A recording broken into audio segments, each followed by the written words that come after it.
lire dans le livre de Job, tutasoma mkitabu cha au Yobu premier chapitre, sura ya kwanza à partir du 20e verset. kuanzia mstari wa 12. Alors Job se leva, déchira son manteau et se rasa la tête. Puis se jetant par terre, il se prosterna et dit: Je suis sorti nu, sein de ma mère, et je retournerai dans le sein, et nu, je retournerai dans le sein de la terre. L'Éternel a donné, l'Éternel a ôté, que le nom de l'Éternel soit béni. En tout cela, Job ne pécha point et n'attribua rien d'injuste à Dieu. Seigneur Jésus, nous bénissons encore ton Saint-Nom cet après-midi pour ce grand privilège que tu nous accordes d'être rassemblés dans ta présence. Nous abandonnons ce moment à toi, Père, pour que tu nous parles, que tu nous accordes ce que tu avais prévu pour chacun de nous pour ce jour. Rapproche-nous, Seigneur, plus près de toi et accomplis tes œuvres pour ta propre gloire. Soumets tout esprit à toi au nom du Seigneur Jésus-Christ. Amen. Vous pouvez vous asseoir. Nous voyions que à la séparation de Lot avec Abraham,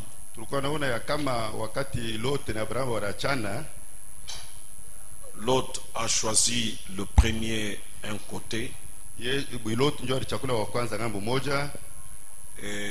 nous lisions Frère Branham qui disait: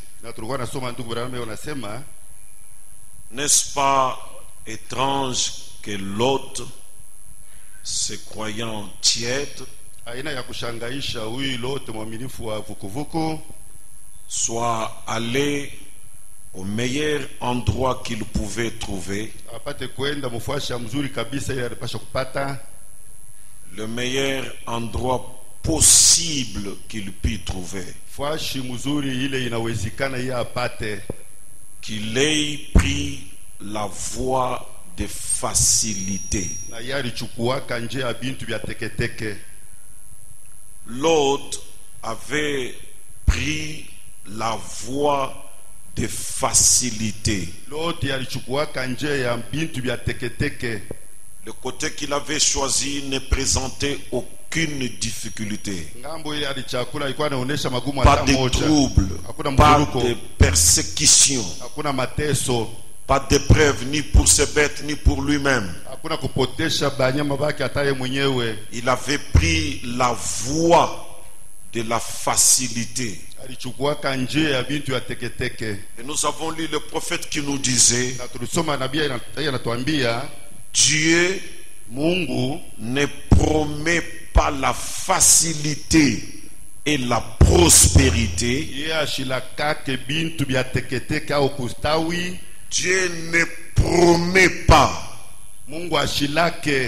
la facilité et la prospérité, mais il promet la grâce pour endurer chaque épreuve. Dieu ne promet pas la facilité, mais l'autre avait choisi la voie de la facilité. Frère Branham a dit parce qu'il était mondain, il avait fait un mauvais choix d'après Dieu. Il avait choisi la voie de la facilité. Mais Dieu ne promet pas aux chrétiens la facilité. Non, ce n'est pas sa promesse. Madame dit: ne mentez pas un chrétien, ne déformez pas le message. Dieu ne promet pas la facilité et la prospérité, mais il promet la grâce pour endurer chaque épreuve. Et Branham dit: c'est la grâce que nous recherchons. Et nous avons lu Branham nous dire dans le véritable sceau de Pâques que le chrétien Asema Mukristo ne demande pas la facilité. aombake mbintu ya teketeke. Le chrétien lui-même, Mukristo ye mwenyewe il a la profondeur de son créateur. eko na upana ya muumbaji wake. Il ne demande pas la facilité. Ye aombake bitu ya teketeke. On constate beaucoup de choses au milieu des gens, Tuko naona bitu mingi katikati ya watu, même des gens qui veulent commencer des églises. hata bantu wanapenda kwanza makanisa. Vous voyez que l'homme veut être entouré de toutes les facilités possibles. Unaona mtu anapenda bitu vya teketeke bimuzunguke. Mais Dieu ne promet pas la facilité et le chrétien ne demande pas la facilité. Lakini Mungu alaki bitu ya teketeke na Mukristo alombaki bitu ya teketeke. Je sais que c'est un peu plus difficile. Ninajua sema iko nguvu. Cependant, c'est la parole de Dieu et nous sommes censés croire la parole. Japo ni neno ya Mungu tunapaswa kuamini neno. C'est la raison pour laquelle Ndio sababu ambaye j'ai commencé par prendre Abraham, le père de la foi. nilianza kuchukua mbele Abrahamu baba wa imani. J'ai commencé par Abraham, le père de la foi. Nilianza na Abrahamu baba wa imani. Abraham, bien qu'il avait la possibilité, le premier, de choisir le côté facile que l'autre avait choisi, Hata vile ilikuwa na bahati wa kwanza jua kuchakula ngambo ya teketeke ile lote il avait des droits sur l'autre en tant que son oncle. alikuwa na haki yule ya lote sababu baba yake mloko. Il était celui qui avait reçu de Dieu l'appel.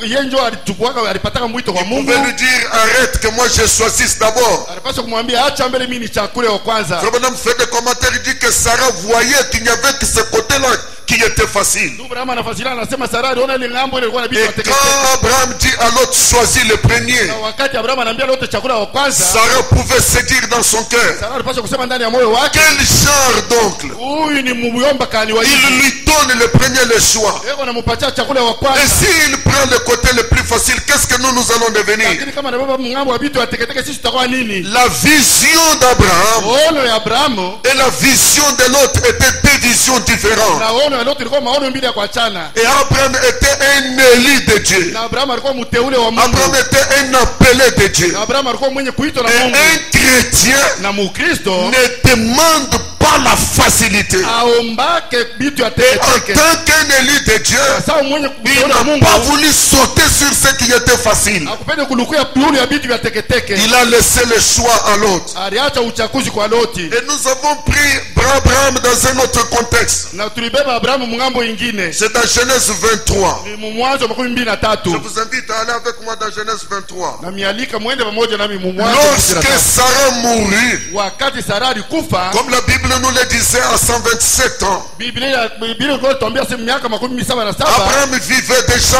en Canaan, Abrahamu alikuwa anaishi mkanani, dans le pays que Dieu lui avait pointé. muinchi ile Mungu alimshontea. Sarah est morte. Sara anakufa. Je prends au verset 7 de Genèse 23.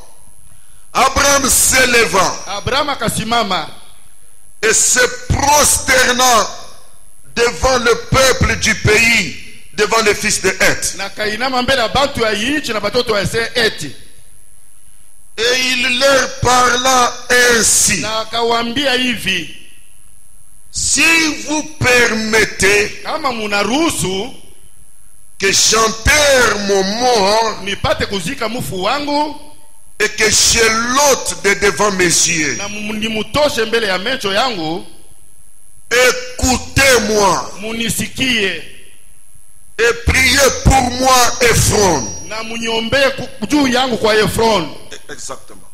Priez pour moi Ephron, fils de Zochar, Muniombee kwa Efron mtoto wa Jesa, de me céder juu apate kuniachia la caverne de Macpéla ile shimu ya Makpela qui lui appartient yenye kwa yake à l'extrémité de son champ, kumwisho ya shamba yake, de me la céder apate kuniachia hayo contre sa valeur en argent, mubei ile atanilomba mufeza, afin qu'elle me serve de possession sépulcrale au milieu de vous. juu inisaidie fashi yangu ya kuzika katikati yenu. Au verset 10.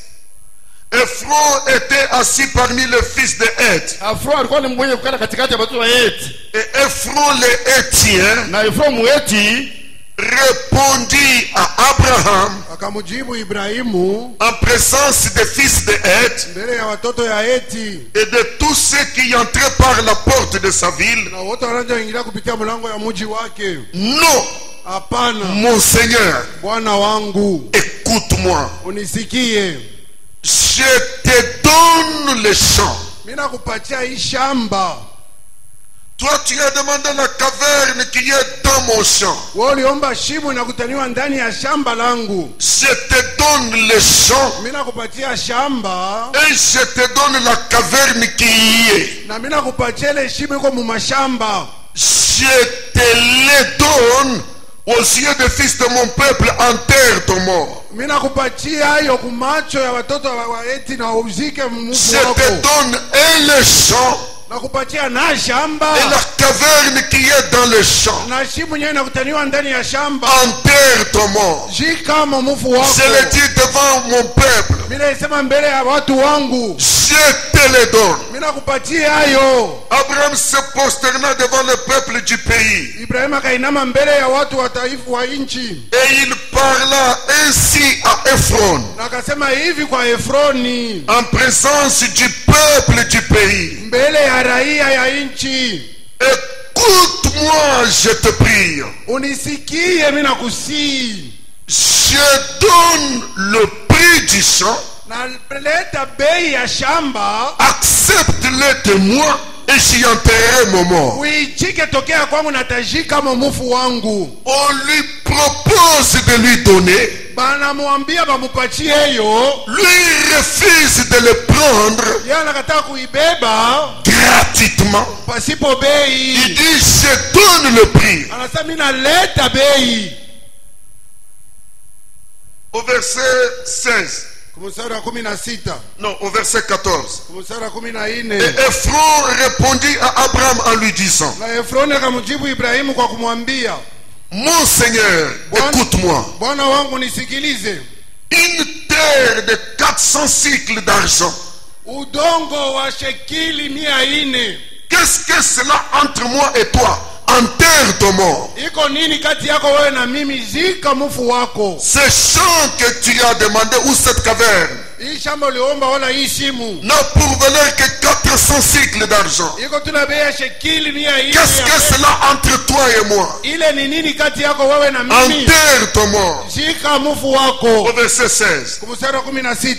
Abraham comprit Ephron. Abraham akamwelewa Efroni. Et Abraham pesa à Ephron l'argent qu'il avait dit. Na Ibrahim akapima kwa Efroni pesa ile En alisemaka présence des fils de Heth. mbele ya watoto wa Heti. 400 cycles d'argent Shekili 400 ya pesa ayant cours chez les marchands. ile inaanza kutembea kwa kuzisha. Il lui a donné cet argent qui est sorti de sa bouche. Non pas que cet homme-là lui demandait de payer. Alimupatia pesa ile ilitoka mkino ya ule mtu. Haina sio ule mtu alimlomba ailipe. Lui, il a saisi là-bas le mot, comme c'est sorti de sa bouche, que ce champ a la valeur de 400 cycles. Il lui a donné exactement le prix qu'il avait proclamé de sa bouche. Yaani mshika kubila alisema na kalukia hapa kabeba makuta la lombaka ile yenyewe ilitoka mkino yake juu ya bei ya Et la shamba. Bible dit après cela, Na Biblia ikasema kisha ile les champs et la caverne revinrent à Abraham et il enterra son mort. shamba na shimo ikakuya Ibrahimu na akashika mufu Tu vois wake. même dans le message une bannière. Au paragraphe 9, il dit ceci. Le père Abraham vint Baba Ibrahimu akakuja quand Sarah mourut. wakati Sara alikufa. Il s'approcha Akakaribia du même terrain où Job avait été enseveli. pa ile udongo moja moja pale Yobu alizikwaka. Il acheta un lopin de terre. Akauza kipande ya udongo. Il ne leur a pas permis de le lui donner gratuitement. Ibrahimu asikuwaruhusu bamupatie ile bulongo kwa bure. Il l'a acheté. Aliuza. Abraham refusa que cela lui soit donné gratuitement. Ibrahimu alikatala ile shamba bamupatie hiyo tu kwa bure. Dans Jésus glorifié, frère madame dit, il ne voulait pas Ibrahimu que asikupende cela lui soit donné comme un don.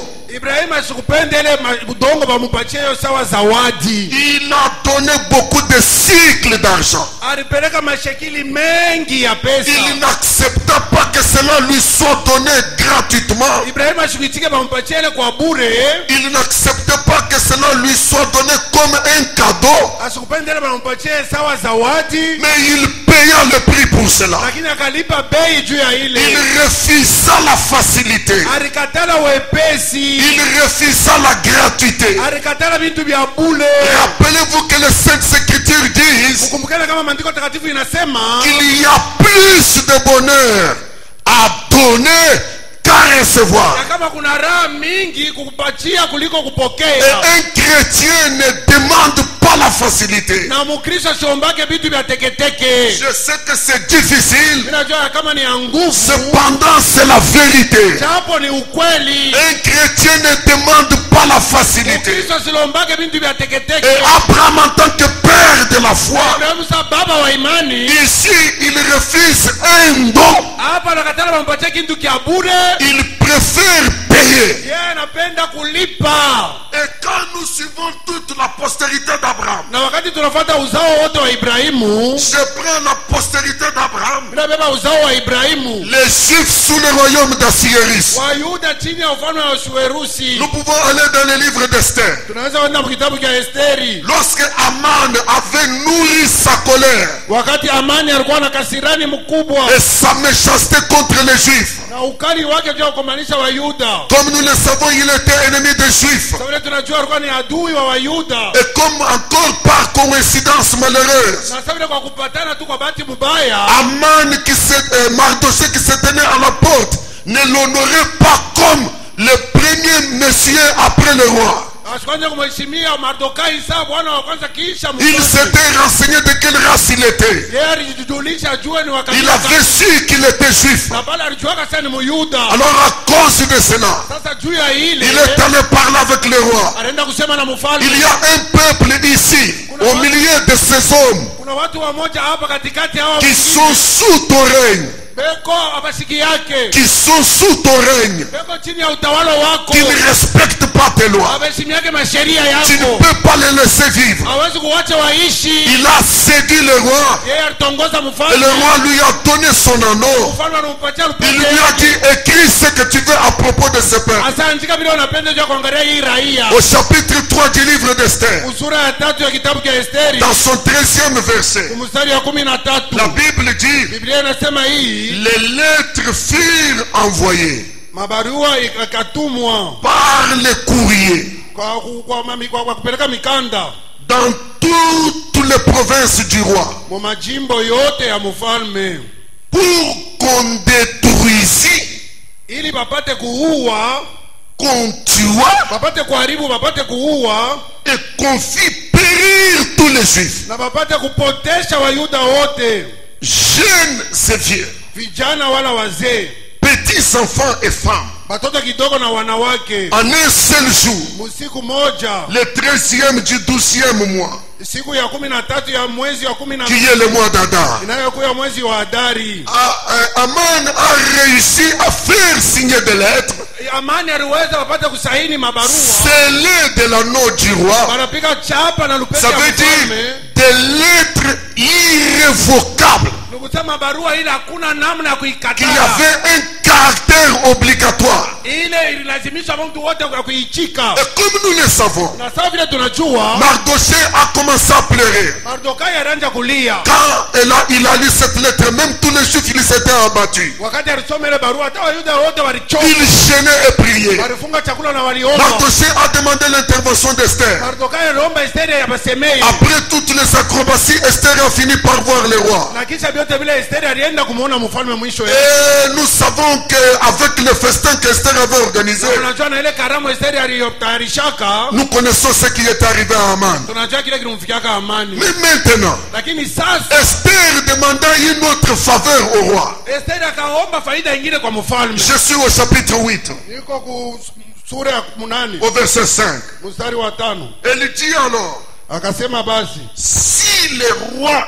le trouve bon, kama mfalme anaona kama iko mzuri, Et si j'ai trouvé grâce devant lui, na kama mimi nilipata neema kwa macho ya mfalme, si la chose paraît convenable au roi, kama kitu kinaonekana sasa kinawezekana kwa mfalme, et si je suis agréable à ses yeux, na kama mimi napendezwa kwa macho yake, qu'on écrive pour révoquer les lettres conçues par Aman. bapate kuandika juu ya kuvunja ile mabarua Amani alitunga. Révoquer en le sens de annuler. Tukusema bayondeshe shikwe tena na nguvu isitumike. Qu'on écrive pour révoquer ou annuler les lettres conçues par Aman. Baandike juu ya kuondosha wala ile mabarua Amani shikwe tena na mafaa. Au verset 8. Kwa mstari wa 8. Le roi leur dit, il dit à Esther et Mardoché, mfalme akawaambia Esteri na Mardokai, écrivez donc en faveur des Juifs comme il vous plaira au nom du roi. andikeni basi mufaida wa Yuda vile itemipendeza mujina ya mfalme. Écrivez en faveur des Juifs comme il vous plaira. Mwandikeni mufaida wa Yuda vile itemipendeza. Écrivez tout ce que vous voulez Andikeni byote vile au vitamipendeza nom du roi mujina ya et mfalme, scellez avec le même anneau que j'avais donné à Aman. na mutie muri na ile lupete moja moja nimpatia Amani. Mais voici comment les Juifs écrivirent. Sasa angalieni vile Wayuda waliandikaka. Au verset 11. Kwa mstari wa 11, Par ces lettres, kupitia hii mabarua le roi donnait aux Juifs mfalme alipatia Wayuda en quelques villes qu'ils fissent mumamiji yote ile Wayuda walikutaniwa la permission ruhusa de se rassembler bakusanyike et de défendre leur vie. na bakombanie maisha yao. Les Juifs avaient la faveur du roi pour écrire tout ce qui pouvait leur plaire. Wayuda walikuwa na faida ya mfalme juu ya kuandika vyote vile balipenda. Le plus facile qu'ils pouvaient écrire Ya wepesi ile tunapaswa kuandika serait de dire ilikuwa ya kusema qu'il n'y ait plus à battre les Juifs. kuchukua tena vya kuwa Wayuda. Cette affaire-là est terminée. Ile mambo namalizikia pale. Mais ils c'était la postérité d'Abraham. Lakini wao walikuya uzao wa Ibrahimu. Au lieu de demander la facilité, Pahali ya kuomba vitu ya teketeke, et ils demandent la permission de se défendre. wao wanaomba ruhusa barikombanie. Un chrétien Mukristo ne demande pas la facilité. ashiombake Un wepesi. chrétien Mukristo n'a pas peur du combat, ashongopake n'a bukombi, pas peur de la bataille. ashongopake vita. Un chrétien, Mukristo il se défend. anajikombania. C'est pour cela que le Seigneur Jésus a dit, le diable a demandé de vous cribler. J'ai prié pour que ta foi ne défaille pas. Mimi niliomba juu imani yako ishanguke. Laisse-moi te dire ce soir, Unyachilia nikwambie magharibi, si tu as peur de la bataille, kama unaboga ya ugomvi, tu n'as pas la nature d'un chrétien. hauna na asili ya Mkristo. Si tu veux la facilité, Unapenda wepesi, tu n'as pas la nature d'un chrétien. hauna na asili ya Un Mkristo. chrétien Mkristo cherche ce qui est difficile anatafuta kia nguvu et il se bat sur le terrain de difficulté. na yeye anakombana pafasi ya magumu. Laissez-moi vous dire ce soir Sina niambia que magharibi c'est une nature ya kama ni asili qui est cachée dans le cœur d'un véritable croyant. isha kuficha mumoyo ya Mkristo muamini wa kweli. Ils demandèrent la permission Wayuda wakalomba ruhusa de se rassembler ya kujikusanya et de défendre leur vie. na wakombanie maisha yao. C'est-à-dire qu'à ce jour-là, Sasa mwile siku ile ils vont sortir. batatoka, Ils vont regarder qui du peuple d'Assyrie va avancer. batakana ni nani katika ya watu wa Sherisu atasonga. Alors eux aussi, avec leurs armes, Sasa wao pia na masilaha yao avec leur force, na nguvu yao ils allaient défendre leur vie. wanapasha kukombania uzima wao. Mais si c'était un lot, Kama ilikuwa ni Loti moja, ils n'auraient pas choisi ce chemin. asikupasa kuchagua inji. Si c'était un lot, Kama ilikuwa ni Loti moja, il aurait choisi le chemin de la facilité. alipaswa kutafuta njia ya wepesi. Et ça, na hii C'est ce que nous voulons combattre ce soir. ndio tunapenda kukombanisha hii magharibi. Je souffre beaucoup. Je Je n'aime pas la souffrance. Je te te dis, dis, si tu n'aimes pas la souffrance, kama upende mateso, tu n'as pas la nature du père de la foi. hauna asili ya baba wa imani. Regardez, Angalieni, je vais prendre la véritable postérité d'Abraham, le Seigneur Jésus-Christ lui-même. tabea uzao wa kweli wa Ibrahimu, Bwana Yesu mwenyewe. Dans Matthieu au chapitre 4, Mathayo sura 4, le diable est venu le tenter. shetani alikuwa kumjaribu. Je vais prendre directement le verset 8. Nitabeba mara moja mstari wa 8.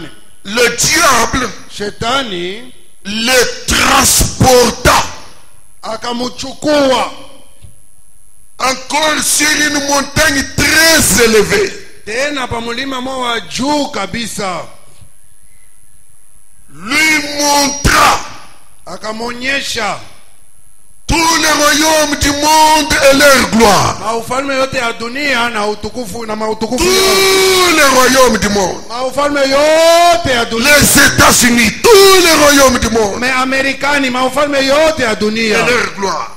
na utukufu yao. Et lui dit, Na akamwambia Bwana Yesu, je te donnerai, mitakupatia, je te donnerai mitakupatia ces choses hivi vitu si tu te prosternes et m'adores. kama wewe unainama na unanyabudu. Juste te prosterner. Unainama tu, Je te donne tous ces royaumes ninakupatia hii maufalme yote et leur gloire. na utukufu wao. Notre Seigneur, la véritable postérité d'Abraham, Uzao wa kweli wa Ibrahimu, on lui offre un cadeau banamupatia zawadi sans peine, pasipo kuhangaika, sans difficulté. pasipo magumu. Et qui lui propose ça? Na nani anamwambia bebe ile? Le diable. Shetani. Je voulais bousculer quelqu'un dans la foi ce soir. Napenda kusukuma kwa mtu mmoja muimani hii magharibi. C'est lui qui propose la facilité. Ula analetaka bintu vya bwepesi. Ce n'est pas Dieu. Haiko Mungu. C'est lui qui propose la facilité. Ula analetaka bantu wabebe bintu. C'est le diable. Ni shetani. Je sais que c'est difficile. Mimi najua kama iko nguvu. Le diable propose ce qui est facile et Dieu ne promet pas la facilité. Shetani anaoneshaka kinayokuwa kia teketeke, lakini Mungu asilake bintu vya teketeke. Jésus regarde tous les royaumes. Yesu anaangalia ile maufalme yote. Il était sur une montagne très élevée et il voyait tous les royaumes de ce monde. Alikuwa pa mlima ya juu kabisa na anaanza kuona maufalme yote ya dunia. Comme il y en a ici, parmi les gens qui disent qu'ils croient le message. Paka vile beko hapo hapa katikati ya watu wenye kusema wanaamini ujumbe. Dès qu'on propose un petit poste de la députation, un député dans un petit pays pauvre comme le Congo, Banakulaka kutuka kazi kama mbunge ya Mkongo humu na muinchi tu ya maskini saa Kongo. il voit la gloire qui est attachée à cela. Anaona utukufu ile nambatana kuile. Il dit c'est plus facile de gagner l'argent par ce chemin. Asaiku mwepesi kupata pesa kupitia inji. Mais je te dis encore ce soir, celui qui propose la facilité, c'est le diable. Mwenye anaonesha njia wepesi ni shetani. Jésus a été devant cette proposition pour tous les royaumes de ce monde. Yesu anamoneshaka yeye maufalme yote ya dunia. Parce que cela appartient à Satan, même jusque cet après-midi. Juu ya maufalme yote ya dunia ni ya shetani, hata hii magharibi. C'est à lui. Ni ya shetani yote. C'est lui qui donne. Yeye ndio analeta. C'est lui qui propose. Yeye ndio anaonesha bantu kubeba. Jésus a regardé. Yesu aliangalia. Il a dit, retire-toi de moi, Satan. Anasema mbali nami shetani. Il est écrit, tu adoreras le Seigneur ton Dieu. Imeandikwa utabudu Bwana Mungu wako. Le féminin prend cette écriture dans la demeure future. Nantuba mbebe yaandiko makao ijayo. Au paragraphe 104 jusqu'à 106. Branham dit, Branham anasema Christ est venu. Kristo alikuja. Il a versé son sang sur le monde pour le purifier et pour le revendiquer. Alimwanga damu yake yule ya dunia juu ya kuitakasa na juu ya kuidai. Vous voyez Munaona comment Satan, je shetani dans l'écriture, muandiko a essayé de lui faire démolir le plan de Dieu pour les recevoir. Alimuonesha Yesu apate kupomona mapo ya Mungu juu ya kumupokea. Démolir le plan de Dieu pour recevoir le monde. Apomone mapo ya Mungu juu apate dunia. Il y a un plan pour Dieu pour conquérir le monde. Le diable propose à Jésus un autre chemin pour démolir le plan de Dieu. Kuko mapo ya Mungu juu ya kupata hii dunia. Sasa shetani anamuonesha Yesu mapo ingine juu ya kupomona ile mapo ya Mungu. A essayé de lui faire démolir le plan de Dieu pour le recevoir. De le lui donner quand il l'a amené sur la montagne et qu'il a essayé de lui donner sans le rachat par le sang. Na shetani anampeleka pa mlima mkubwa juu kumuonesha Yesu abebe dunia pasipo kupitia kwa ukombozi wa damu. En d'autres termes, Kusema kwingine, Satan lui propose un raccourci qui contournait le calvaire. shetani anamuonesha njia mfupi ile hausitapitia ku Kalvario. Et le calvaire Na Kalvario était la souffrance. ilikuwa ni mateso. Le calvaire Kalvario était une épreuve difficile. ilikuwa ni jaribu ya nguvu. C'était la coupe de la colère ardente de Dieu. Ilikuwa ni kikombe ya kasirani ya moto ya Et Mungu. Satan propose à Jésus Na shetani anamuonesha Yesu un chemin facile njia mwepesi pour conquérir le monde juu apate dunia sans passer par le calvaire. asipitie pa Kalvario. Et je suis heureux de savoir Na niko mwenye heri wa kujua qu'il n'y avait pas que le calvaire pour Jésus. hakukuwa pa Kalvario juu ya Yesu. La parole nous enseigne Neno inatufundisha qu'il avait sa croix. alikuwa na msalaba wake. Quand les femmes ont pleuré, Wakati wanawake walilia il a dit, alisema, ne pleurez pas sur moi, musilie juu yangu, mais pleurez sur vous et sur vos enfants. mulie juu yenu na juu ya En watoto wenu. d'autres termes, Kusema kwengine, ça c'est ma croix. hii ni msalaba yangu. Il y en a une pour toi. Huko msalaba ingine juu yangu. Il y en a une pour toi. Huko msalaba ingine juu yangu. Il y en a une pour tout un chacun. Huko msalaba juu Et le yangu. diable, Na diablo lui, nous proposera yeye de atatuonyesha contourner la croix kusona et de msalaba prendre un raccourci. na kubeba njia Celui qui mfupi. propose la facilité, Ule anaonyesha c'est le diable. ni shetani. Mais Dieu Lakini Mungu n'a pas de chemin facile à nous proposer. ana na njia mwepesi ya En d'autres termes, Kusema kwingine, chacun doit affronter le chemin du calvaire. kila mmoja anapaswa kupita munjia ya Kalvario. Chacun doit, si c'est un chrétien. Et s'il est chrétien, il ne demandera pas la facilité. Na kama ni Mkristo sasa lomba wepesi, anapaswa kupita paka munjia ya magumu. Ndugu Abraham anasema, Vous avez vu ce que Satan avait essayé de faire là? mnaona ile shetani alipima kufanya kule, De le lui donner sans le rachat par le sang. kumupatia dunia pasipo kupitia kwa ukombozi ya damu. Avez-vous remarqué comment Abraham, Mulitambua mara ngapi Ibrahimu quand ils ont essayé de lui donner la terre, wakati walipima kumupatia udongo, il l'a acheté yeye aliiuza par des cycles d'argent kupitia mashekili ya devant le pesa peuple comme un signe, comme témoignage. mbele ya watu. Vous voyez, Ushuhuda, mnaona l'acheter. kuiuza. Et Satan a essayé de lui donner le royaume qui lui appartient en ce moment. Il a essayé de lui offrir en cadeau.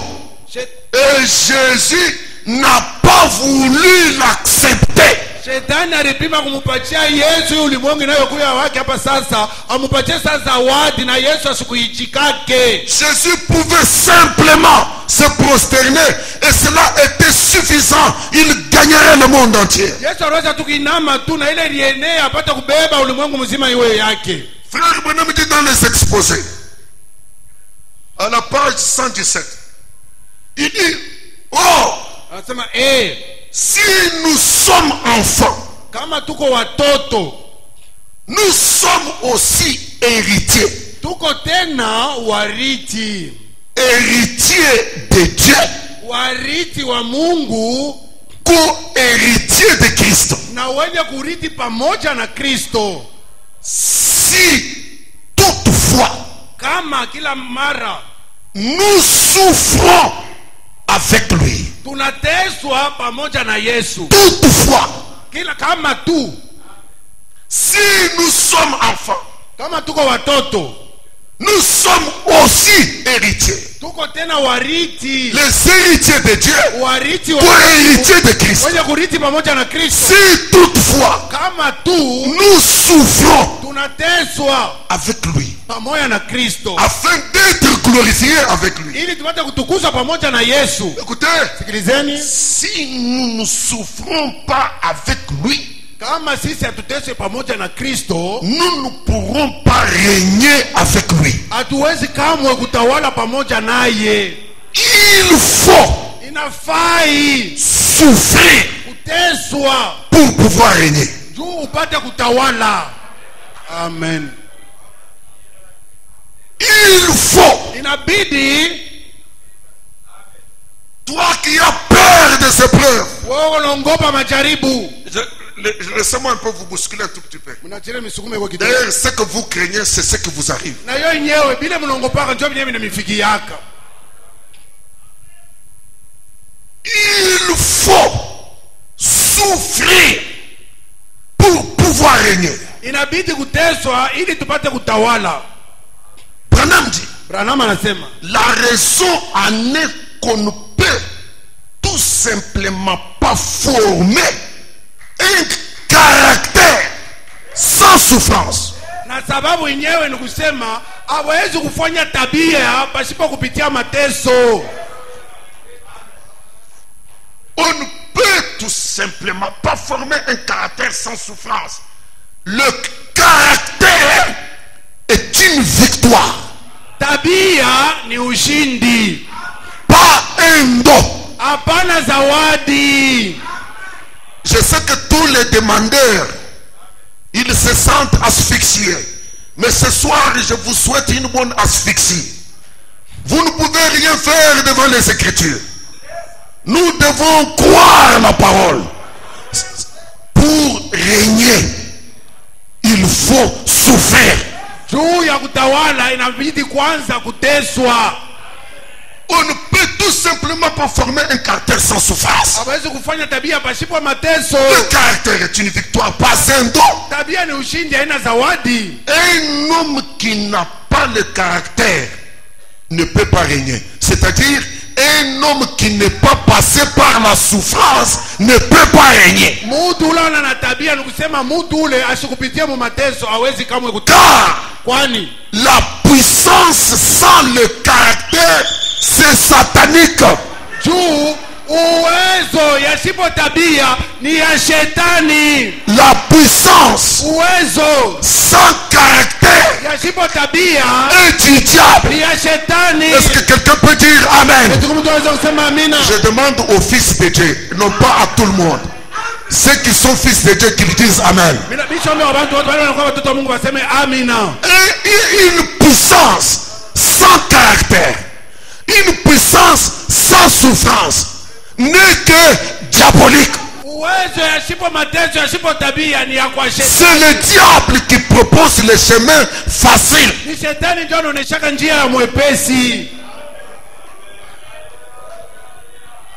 À un moment donné, Wakati moja hivi je me retrouvais dans un milieu où il fallait que on me demandait de pouvoir prendre une des sociétés de ce pays.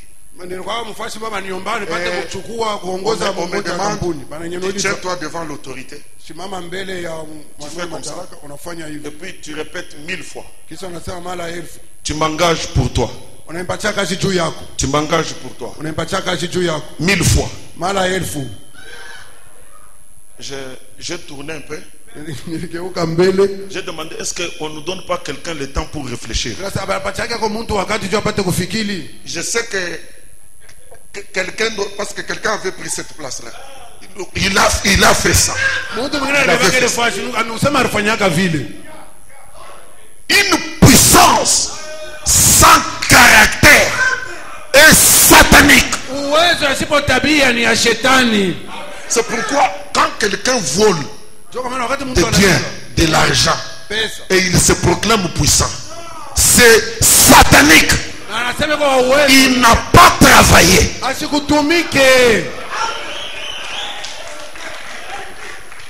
Et un chrétien ne demande pas la facilité.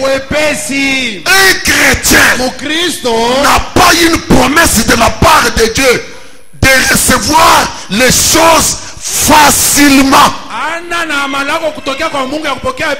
Cette promesse-là n'existe pas. C'est lui qui promet de telles choses. C'est le diable. Non, tu prends simplement un peu de racines ici. Tu vas, tu mets quelque part. Et le lendemain, tu as l'argent. C'est satanique. Si c'est un fils de Dieu, il ne prendra pas de racines. Il se rappellera: je dois suer, je dois travailler, je dois souffrir pour régner. Amen. Je n'ai pas envie de vexer beaucoup de personnes. Commencez à comprendre ce que l'écriture de Paul là, il y a plus de bonheur à donner qu'à recevoir.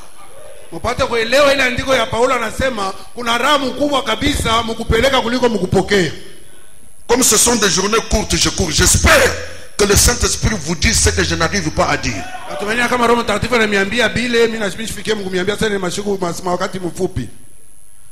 La puissance sans le caractère est satanique.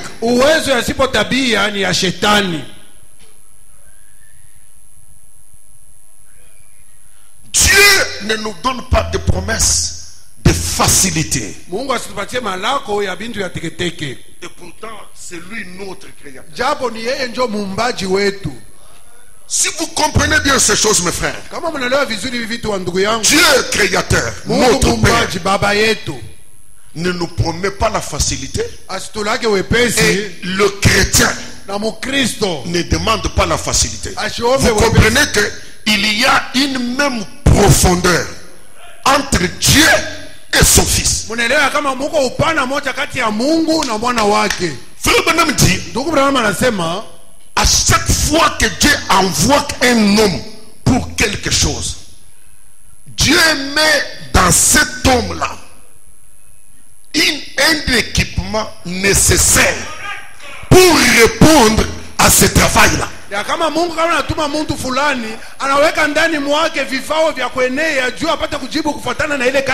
Si Dieu envoie quelqu'un pour être un prédicateur, frère Branham dit, Dieu met en lui quelque chose pour prêcher. Il n'y a pas de prière à faire pour devenir prédicateur. Il n'y en a pas. C'est Dieu qui envoie quelqu'un pour être prédicateur, et c'est Dieu qui met dans cet homme-là quelque chose pour prêcher. Quand cet homme-là ouvrira seulement la bouche, tout le monde verra, il est prédicateur. Frère Branham dit, si Dieu envoie quelqu'un pour être un enseignant, il met quelque chose en lui pour enseigner. Ce ne sont pas des fabrications, des imitations charnelles. Quelqu'un copie la prédication d'un enseignant et il se fait passer pour un enseignant. Tu n'as jamais été enseignant. On va frapper le rocher, il ne donnera pas de l'eau. Tu vas sécher. Mais quelqu'un que Dieu a appelé pour être un enseignant, quand il ouvre la bouche, il enseigne. Et si tu es un chien de Dieu,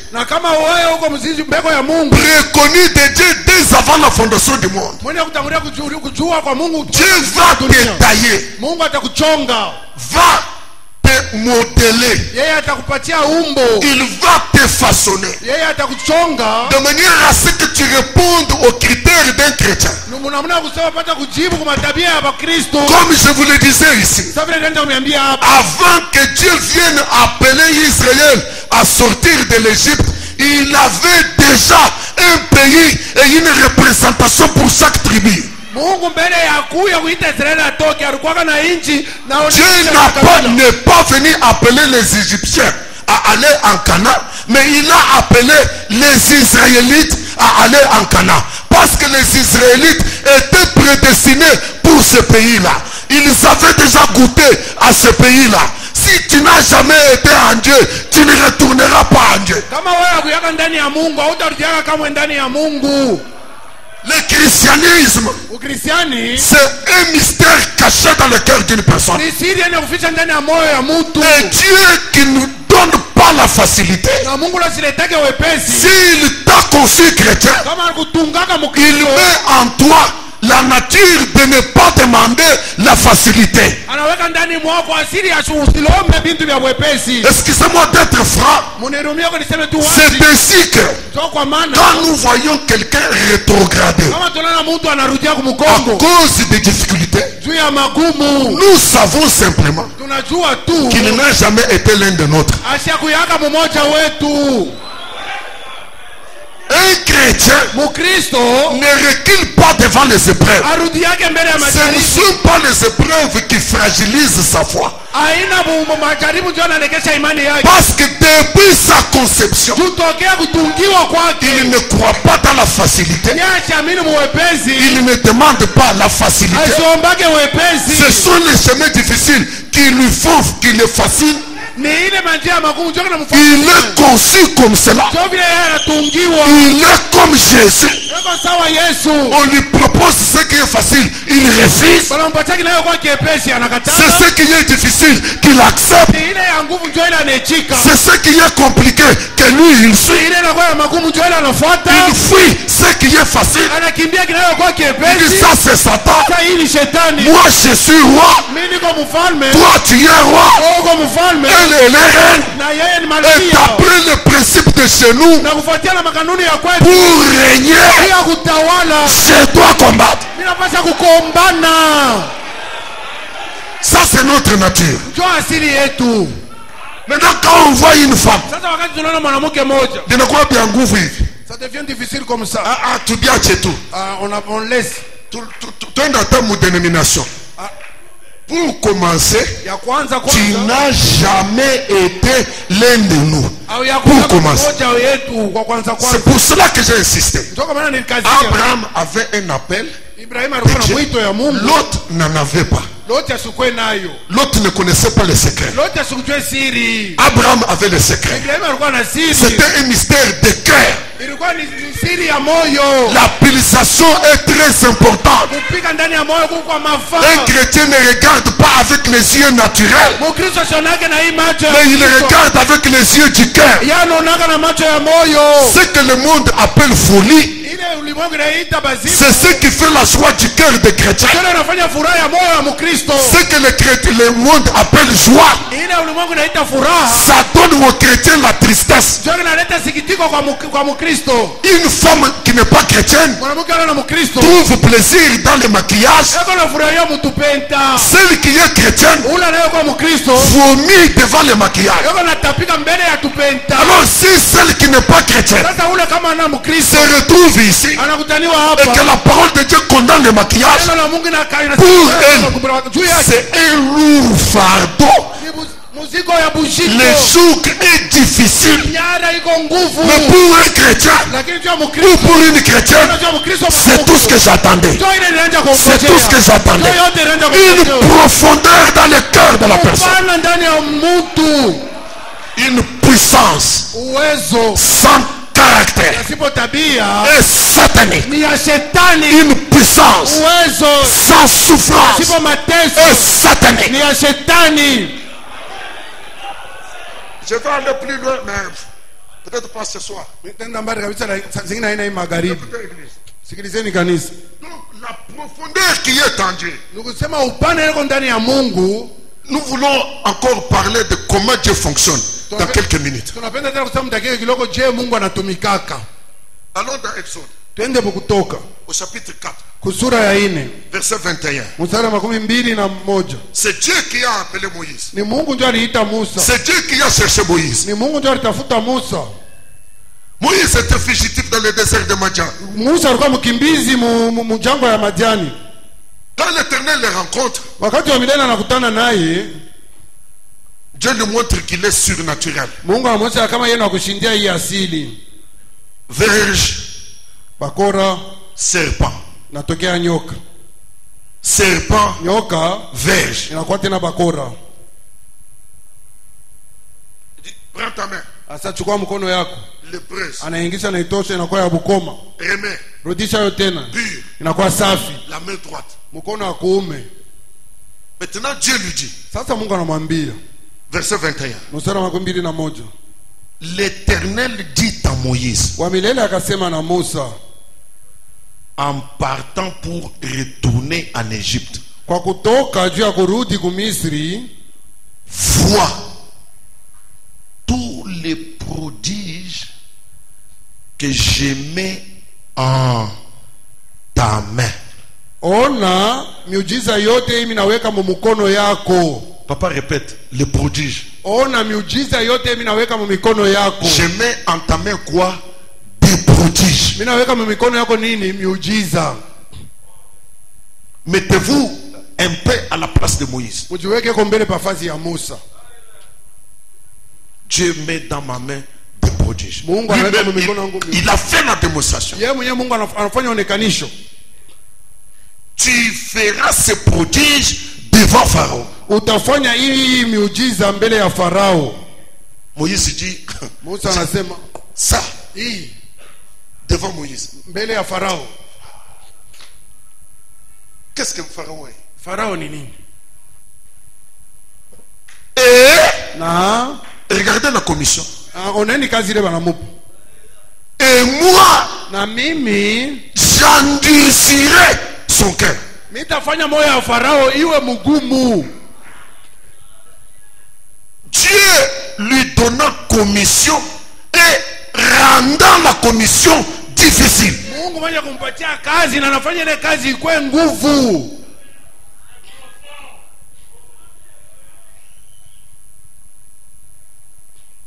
Dieu lui-même Mungu mwenyewe mettant des prodiges dans la main de Moïse. mwenye kuweka miujiza mu mikono ya Musa. Dieu lui-même Mungu mwenyewe préparant un cœur dur. Il dit, j'endurcirai. Malgré que tu feras ces prodiges, j'endurcirai son cœur. hata vile wewe Musa utafanya miujiza, mimi Mungu utafanya moyo wa Farao kuwa mgumu. Ésaïe 45. Isaya 45 Verset 5. mstari wa 5. Je suis l'Éternel. Niko wa milele, Il n'y a point d'autre. hakuna tena mwingine.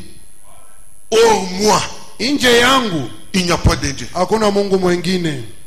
J'étais saint avant que tu me connusses. Nilikufunga mkaba mbele ya wewe kunijua.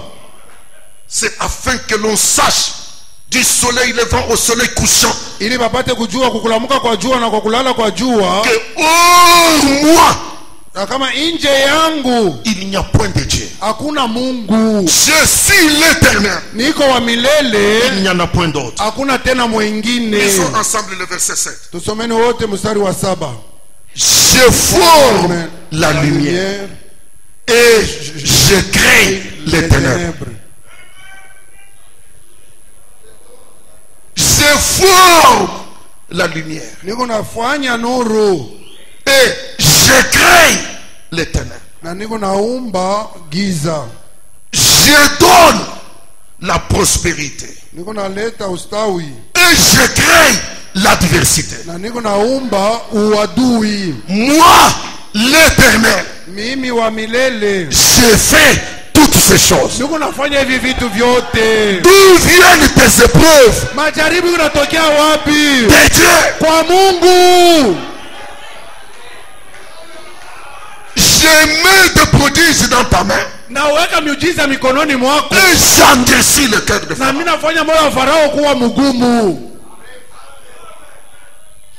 Tu vois bien que tu as fait quelque chose qui peut te produire autant Unajua tu sasa unafanya kitu kile kitakuletea mwingi fulani par la grâce de Dieu. kupitia neema ya Mungu. Et le même Dieu Na ule Mungu moja moja crée l'opposition. analeta upinzani. Tu commences à gémir. Unaanza kuugua. La chose est là. Kitu kiko pale. Le miracle est là. Muujiza Mais iko pour pale. y accéder, Ukijua kufikia ça devient un problème. inakuwa mambo. La résistance créée par Dieu, le miracle produit par Dieu, Yenye kuletwa na je Mungu. forme la lumière, Minafanya nuru. je crée le ténèbre. Minaumba giza.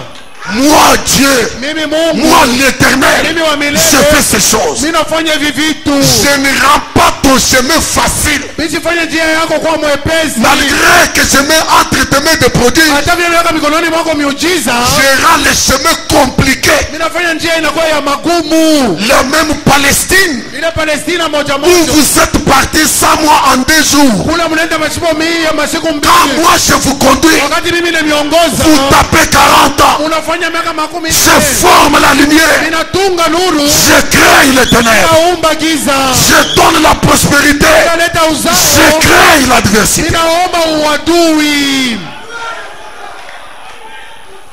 Dieu compliquant les choses. Mungu mwenye kufanya vitu vinakuwa nguvu. C'est difficile de dire, mais je le dis quand même. Iko nguvu kuisema lakini naisema. Dieu rendant les choses compliquées. Mungu anafanya vitu vinakuwa vya magumu.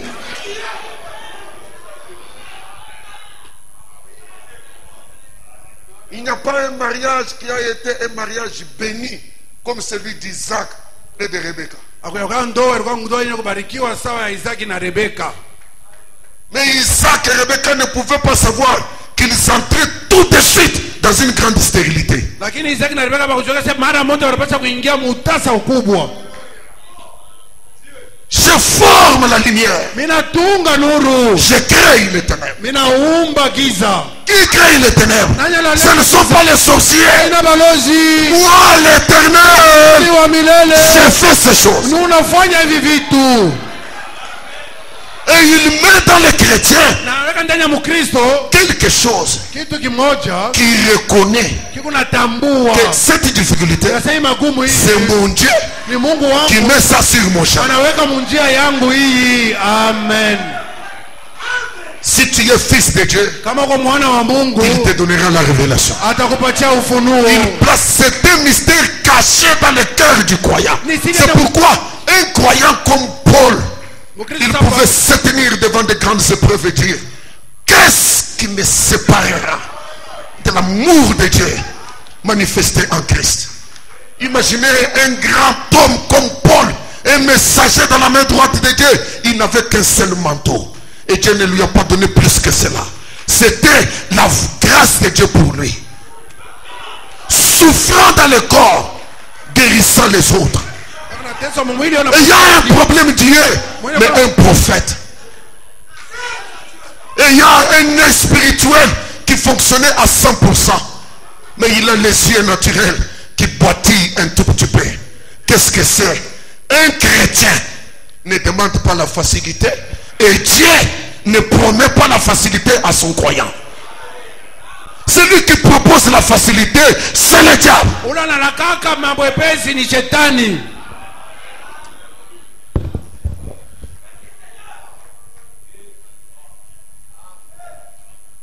Écoutez l'église. Je forme la lumière. Minatunga nuru. Et je crée les ténèbres. Na minaumba giza. Je donne la prospérité et je crée l'adversité. Moi, l'Éternel, je fais toutes ces choses. Verset 9. Malheur à qui conteste avec son créateur. Vase parmi des vases de terre. L'argile dit-elle à celui qui la façonne: que fais-tu? Nous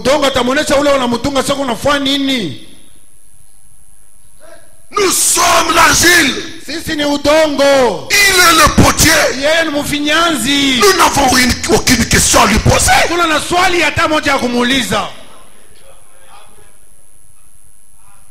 William Branham, le prophète du 20e siècle. na William Branham nabii wa 20e siècle. La dernière cartouche que Dieu avait dans sa main droite. Risasi la mwisho la Mungu alikuwa L'homme qui comprend tous les mystères de la parole de Dieu. mtu mwenye kuelewa masiri yote ya neno la Mungu.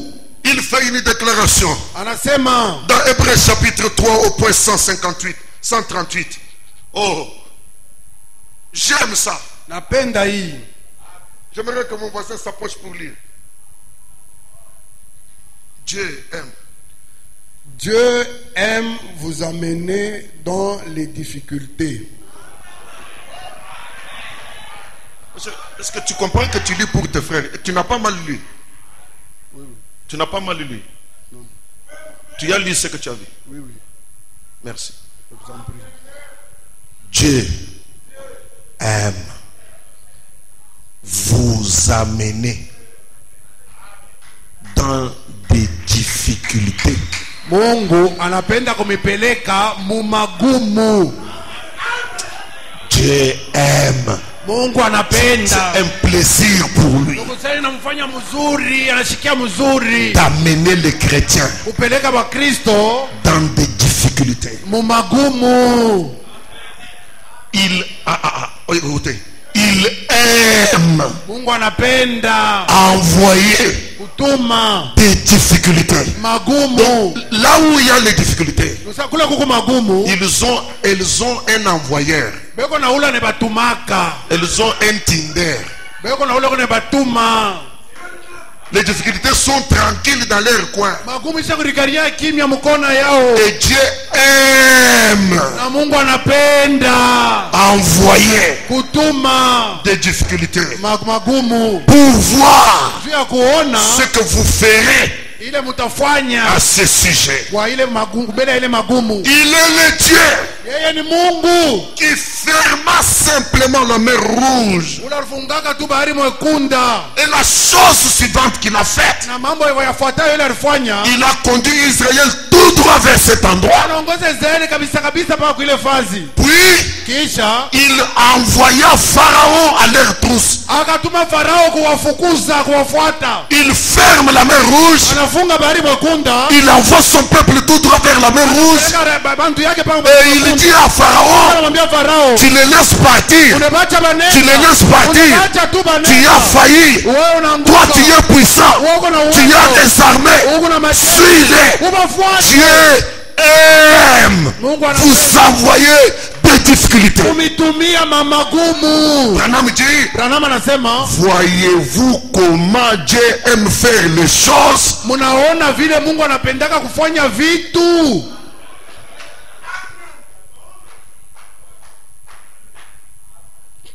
Tous les faibles croyants, je ne voulais pas dire les faibles croyants, je voulais dire les incroyants, mais je ne veux pas dire ça aussi. Mimi sipende tu kusema basipo kuamini, mimi nataka tu basipo kuamini. Bon, mais je souffre, je cherche un terme pour dire ceux qui aiment ce que le diable fait. Au fait, c'est ce que je cherchais à dire.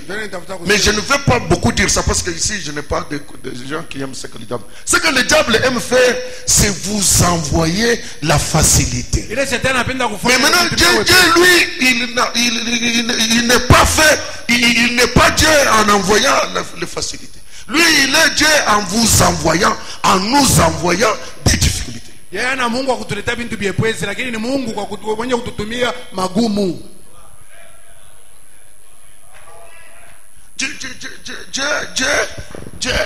Le Dieu Tout-Puissant ici, le créateur des cieux et de la terre ici, il te bénit et puis lui-même, il ne va pas, ce n'est pas ailleurs, il crée l'adversité, Dieu lui-même. Vous allez voir simplement nos bien-aimés ici, pas quelqu'un d'autre, loin par Dieu pour être des obstacles sur ton chemin. Et tu commences à te demander, mais j'ai fait quoi? Mais est-ce que c'est faisable? Attends vous-même. Et Dieu est tranquille, il te regarde, il dit, j'aime ma manière de faire les choses.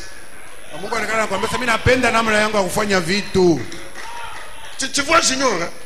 Entre nous là, comme tu frappes ta batterie là, et Dieu oint les dons.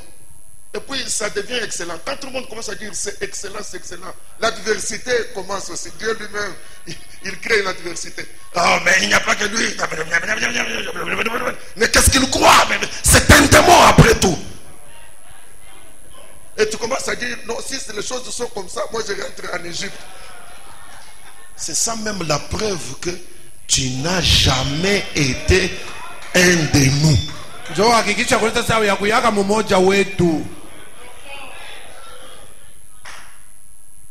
Frère Branham dit, Ndugu Branham anasema, quand Dieu vous envoie une épreuve, ça veut dire qu'il vous fait confiance. asema Mungu kama anakutumia jaribu ni kusema anakutumainia.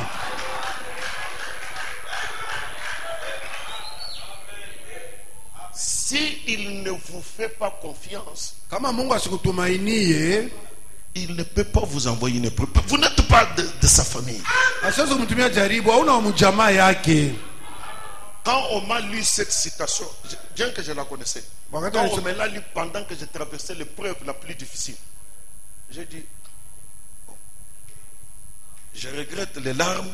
Mimi nanungunika machozi.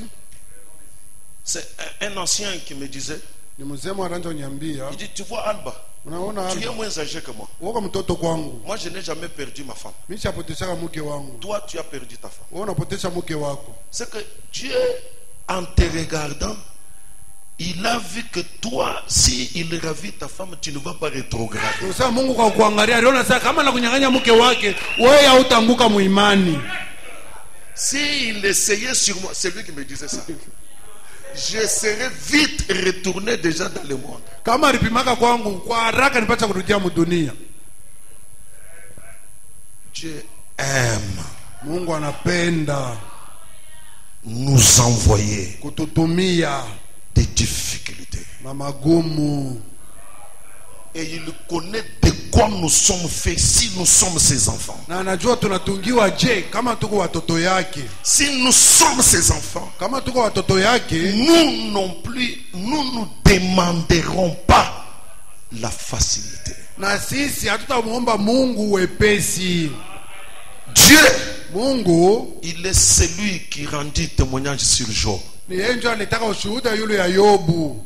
Dieu dit à Satan, Mungu akamwambia shetani, regarde mon serviteur Job. angalia mtumishi wangu Yobu. Il est un homme intègre et droit. Ni mtu wa kunyoloka na wa haki. C'est le témoignage de Dieu. Ni ushuhuda wa Et c'est Mungu. toujours Dieu Na nipaka tena Mungu qui dit à Satan, anamwambia shetani, voici ce qui est à Job. tazama inayokuwa ya Yobu. Je te le livre. Mimi nakutowea Ne le hayo. touche pas à sa vie. Lakini usiguse kuuzima. Il est celui qui forme la lumière Ni yeye ndiye analeta et nuru. qui crée les ténèbres. Kuumba ugiza.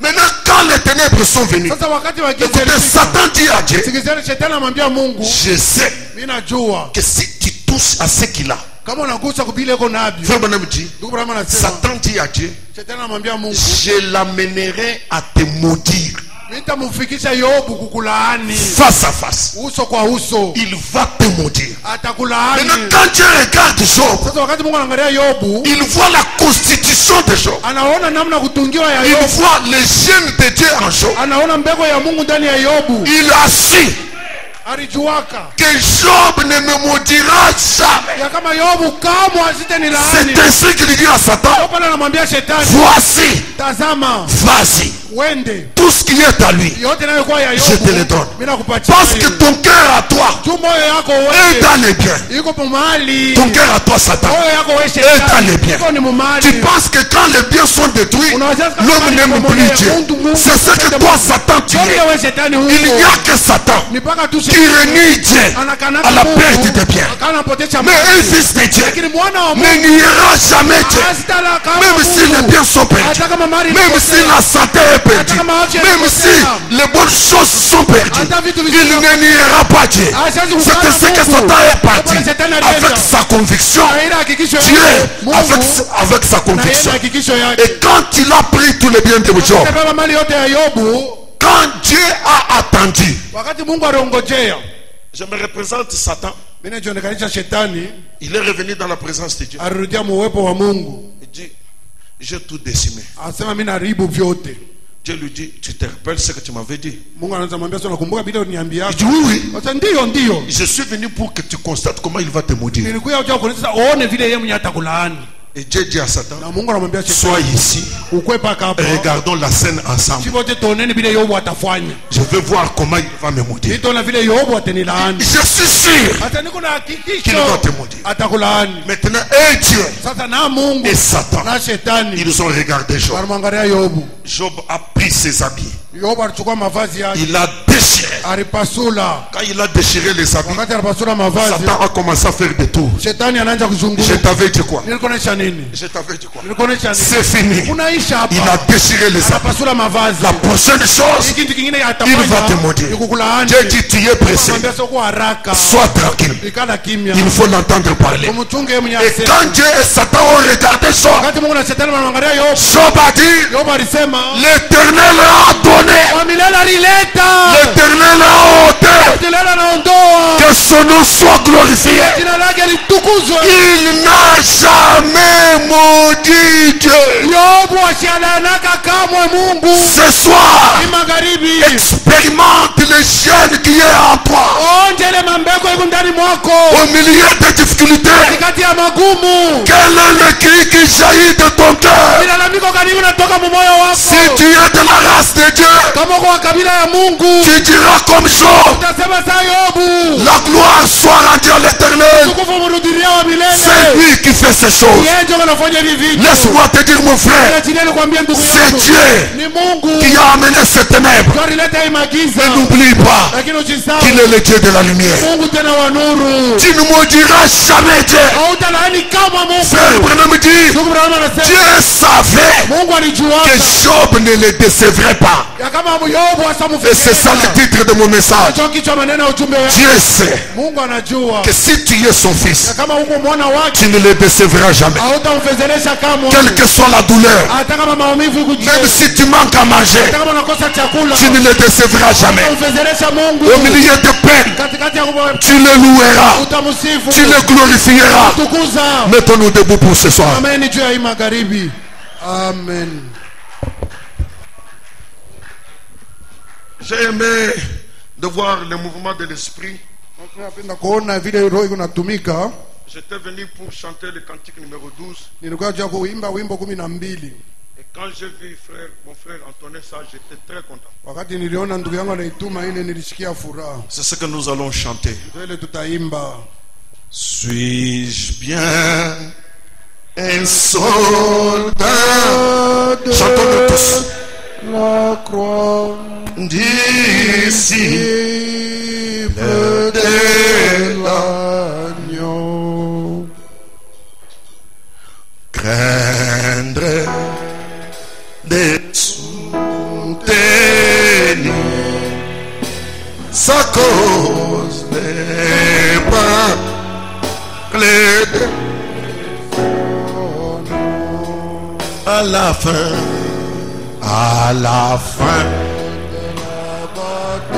bataille nous serons couronnés, nous c'est là-bas nous serons couronnés à la fin de la bataille nous serons couronnés là-bas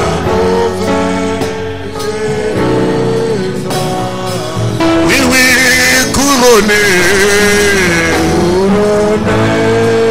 couronné, couronné, couronné, Dieu brillante et belle couronne. À la fin de la bataille, nous serons couronnés. La bataille.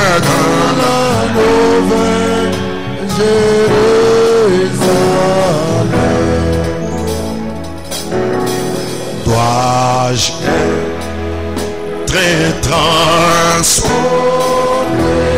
là-bas au ciel,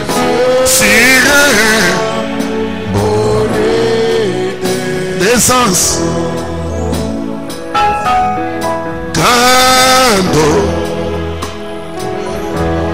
combattre le prix. Il navigue même sur le sang. Laissa la fin de la bataille.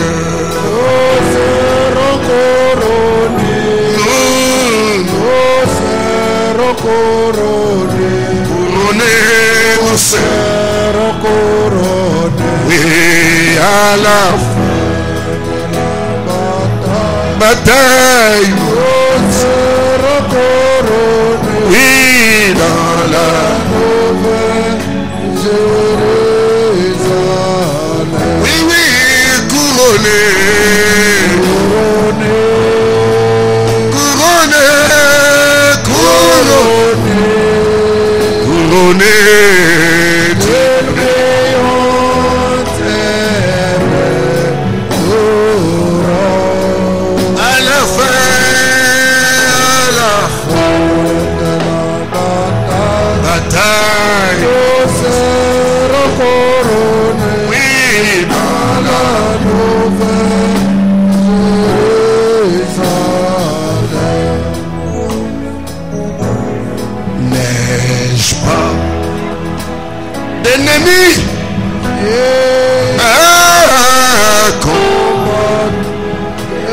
Est-ce que je manque de vagues à surmonter?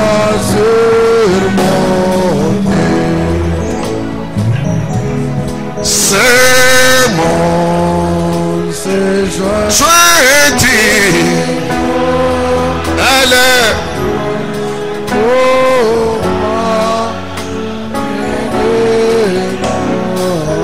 Adieu à la fin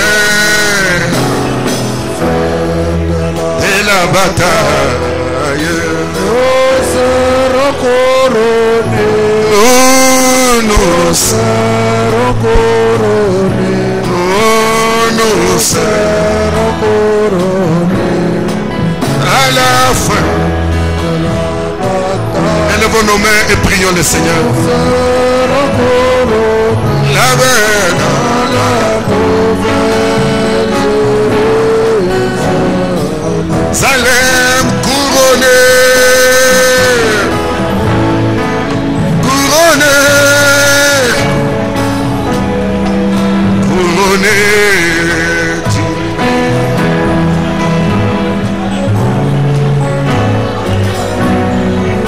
À la fin.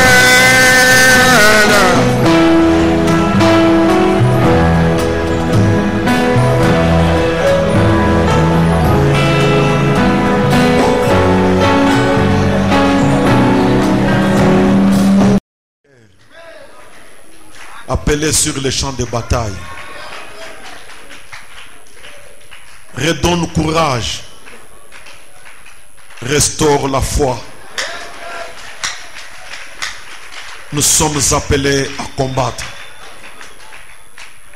Le prophète nous a dit, un chrétien doit combattre pour chaque centimètre. Chaque centimètre de ces avantages que tu nous as donnés. Nous devons être armés de beaucoup de courage et comprendre que c'est ça le chemin de Dieu.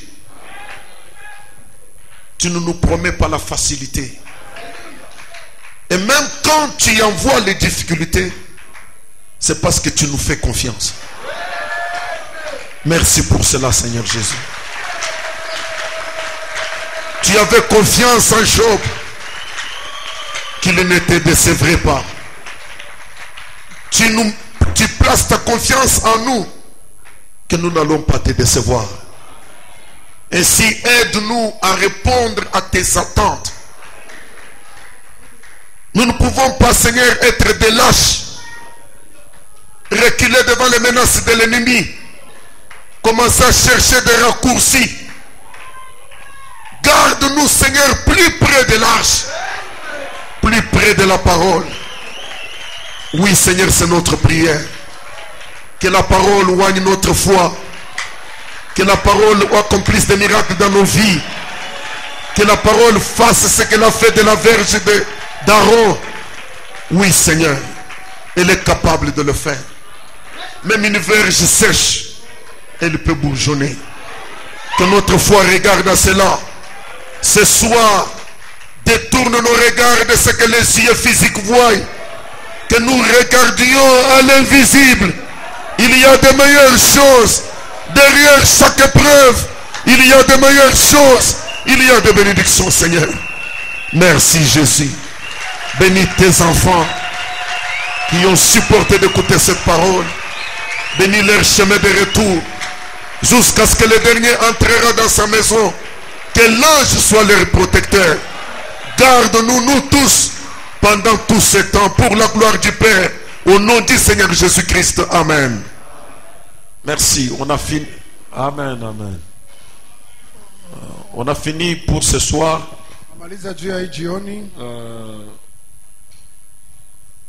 La force des circonstances. Je dois commencer à vous libérer un peu tôt pour que vous retourniez à la maison. Faites un effort pour aller chez vous au lieu de tournoyer. Nous devons respecter les instructions. Dieu vous bénisse.